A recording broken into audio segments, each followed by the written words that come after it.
Dominion's Chesterfield Power Station is not yet a dinosaur, more like an endangered species with a very big footprint. It straddles 800 acres along the James, produces enough electricity for 435,000 homes, and is Chesterfield's biggest taxpayer. But times are changing. It was built during World War II when coal was king. Over time, it became the company's biggest producer and biggest polluter. At its peak, it consumed 100 coal cars, 10,000 tons a day. But by the turn of the century, air pollution was a problem, and the utility spent $1 billion to clean it up.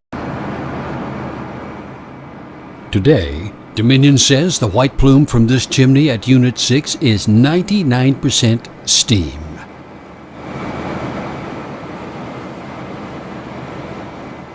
Unit 6 is the largest fossil fuel plant in Virginia. It is massive and a stunning manifestation of yesterday's technology. On a catwalk, Operations Manager Jason Williams is taking us to a small window that reveals the core of the beast. Inside the boiler, it's many thousands of degrees, almost as hot as the surface of the sun. And what is left behind can be a problem. Coal ash is dangerous stuff. Southern Environmental Law Center's Nate Benferrato.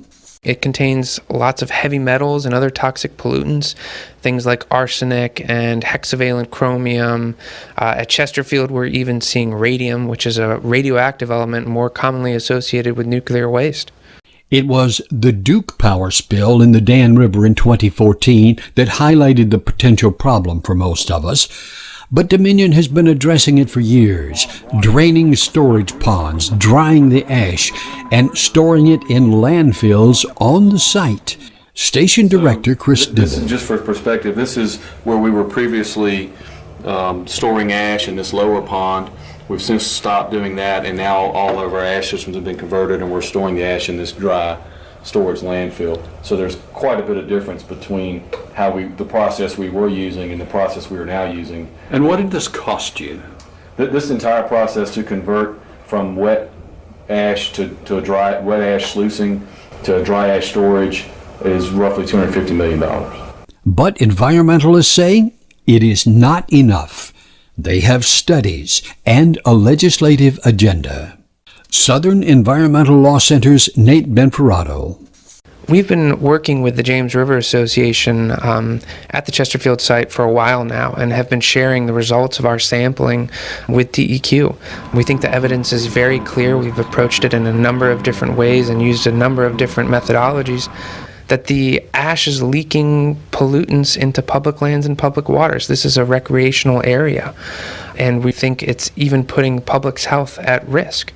Just downstream is the Dutch Gap Conservation Area. Greg Velzy is Chesterfield's adventure programmer. You know, we have school groups, we have adult groups that come out here for paddling programs. Some of the discussions talks about the need for energy. You know, how's that balanced out with wanting to preserve nature? Just around the bend is Henricus Historical Park. Charles Grant is its executive director. Well, I think naturally all of us are concerned about coal ash and, what's in the ground and perhaps what's in the water and what could be blowing in the wind. Do you see any evidence of that plant in the air here at all, ever? I have never seen any evidence of the plant in the air here at Henricus. In other words, we don't see any kind of film or anything like that on our cars or, on our clothes or anything like that. You don't smell or taste anything. Dominion is west of us, and the winds, of course, blow from west to east. And, on those hot, sunny days, I'm always a little concerned about what could potentially be in the air. You have school children here. We do. We have about 30,000 school children who visit Henricus each academic year, and then of course we have tens of thousands more visitors, just general visitors for events and the programs that we put on at Henricus. The SELC is concerned people are at risk, and they've brought in scientists, outside experts, and have just released a paper that says the coal ash at Chesterfield isn't safe now and never will be. Southern Environmental Law Center's Nate Benferrato.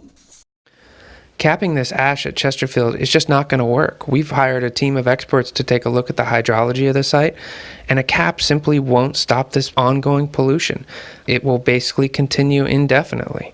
So the only solution that we know of that permanently solves this problem is getting it out of the ground and into a dry-lined location, or even recycling it. Dominion wants to cap it, not to move it, and there are others who agree, like Chesterfield Board Chairman Dorothy Jekyll.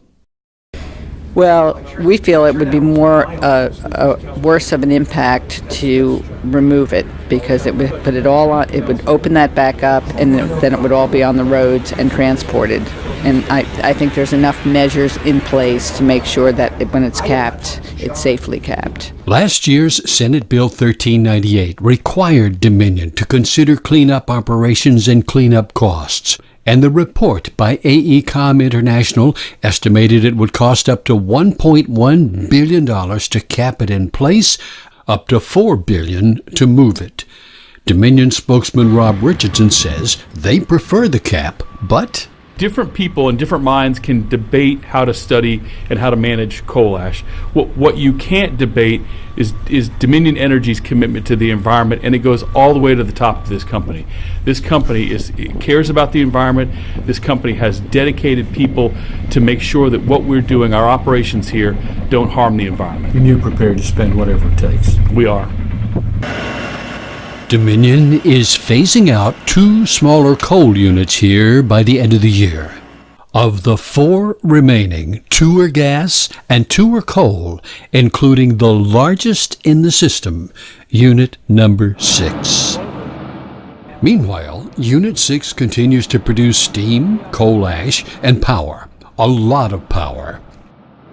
And Dominion Energy continues to answer to the SCC, the EPA, DEQ, NRC, the General Assembly, environmental coalitions, and some 2.5 million customers as to the future of energy production.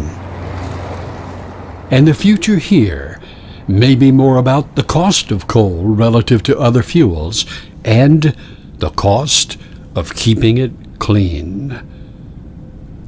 Charles Fishburne, WCVE News.